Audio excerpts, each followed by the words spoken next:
a pretty basic idea.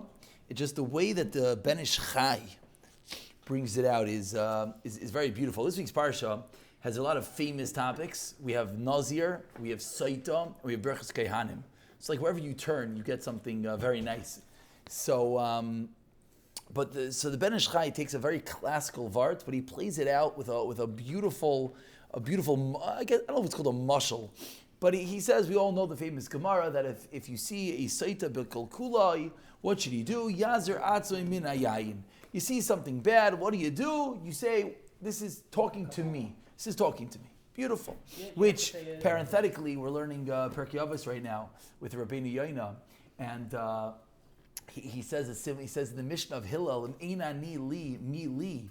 If I am not for myself, who is for me? Rabbeinu Yoina says, you know what that means? If you're going to wait for someone else to tell you what to do, you're going to be waiting your whole life. Why? What do you mean? People tell us what to do all the time. Right, but we don't listen when people tell us what to do.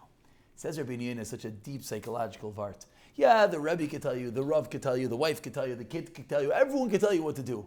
But at the end of the day, the only person we listen to is ourselves. When we on our own come to something, that's when we have a chance to change. So when we see something, to put it into the parsha, when we see the Saita, Yazar Atzum Min, you see something, take action. Hashem is talking to you.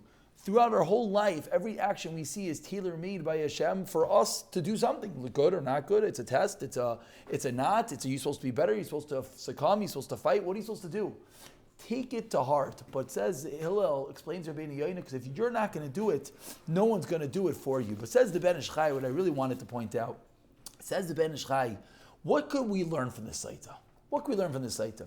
We learn from the Saita is, and if the Ben Ish Chai said this in Baghdad circa, I don't know when the Ben Ish Chai lived, what's it like, 300-400 years ago? Something like that. If the Ben Ish Chai says this back then, we can only imagine what we could say nowadays. He says, you learn from the Saita?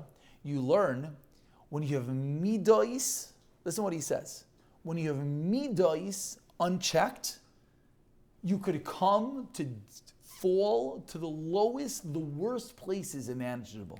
He says, you know what the mashal is? He says animals could be good. A chicken lays eggs, and we have wonderful eggs, and we have chicken. A dog could also be a beautiful thing. It could keep out the intruders. He says cats. Cats, we know, Eretz Yisrael imported the cats, and now there's no mice. So animals could be a wonderful and incredible thing. But what happens when you take off the chain of the dog? What happens when you let the cat loose? What happens when you bring a chicken into house with some dishes? When you let the animals loose, they wreak havoc. Says the Ben Ish Chai, your midos could do the most incredible things for you. And everything we have inside of us is for a reason. Even taiva is for a reason. Even kas is for a reason. Everything is for a reason. But when you leave it unchecked, then what happens?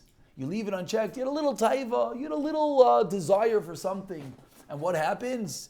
You go, and before you know it, Rahman al-Islan, this person went, this married lady, she ended up with kinui and steer. If you think about it, it's a pretty extreme case. Her husband warned her, don't seclude with this guy. Like, you got to be a fool.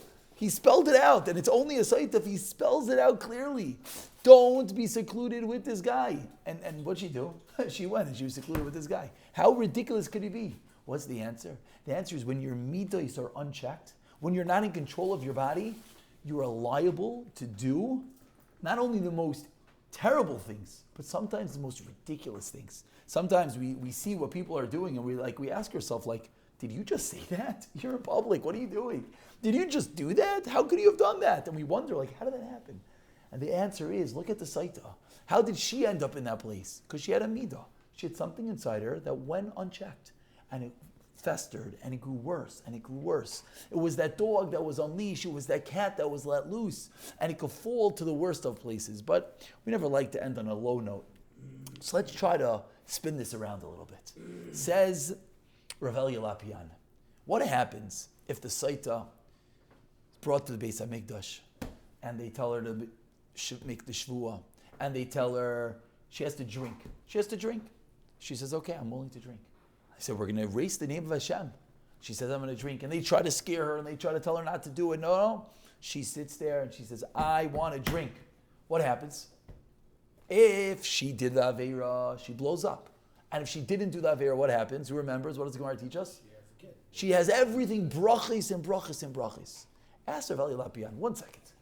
This woman, okay, so she didn't do the Aveira, but she's secluded with the guy. She had kinoi, she was warned. She was then miyached. She was quite not the tzaddikas. She was quite not the incredible lady. She did a pretty bad thing. But then at the last minute, what did she do? She controlled herself. We see that one, very good. We see that one little action. What does that do for you? That one little action, and this person falls to the, we don't even want to say where this person is. But at the last moment, she grabbed hold of herself. At the last moment, you grab hold of yourself. You think, what did I do already? Okay, I fell 100 times, and the 101st I didn't fall. I missed davening so many times, and this time, and often we sit there beating ourselves up. We say, okay, no. So today I made the minyan. So today I didn't scream. So today I didn't look there. So today I didn't. What's the big deal? I did so many times wrong. Look at the Saita. She did the worst of the worst. She had the warning directly from her husband, and then she went and she was secluded. Just play out what the hell is going on over here. She was secluded. And then she didn't fall to the Avera. Says Rav Eli Lapian, we see the power of that one little action. When it's so difficult, you hold back. What do you get? You get the Nazir. You get the crown. Naziros comes from the word Nazir. You get the crown. You get all the brachas of Siyata Dishmaya. What do we see? We see when our midas are left unchecked, what happens? Oh, we don't want to know what happens. And if the Ben Ish Chai said this so many years ago, what can we say about us in our world that we live in with the depth and the who knows what of society, what's going on around us? So what do we have to do? Yazir atzum min hayayin. But don't just be extreme. Take it to heart. Talk to yourself. Every person, im ein ani li, mi li.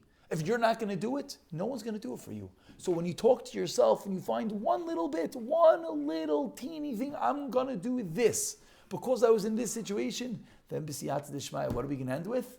We'll end with that crown of Naziris.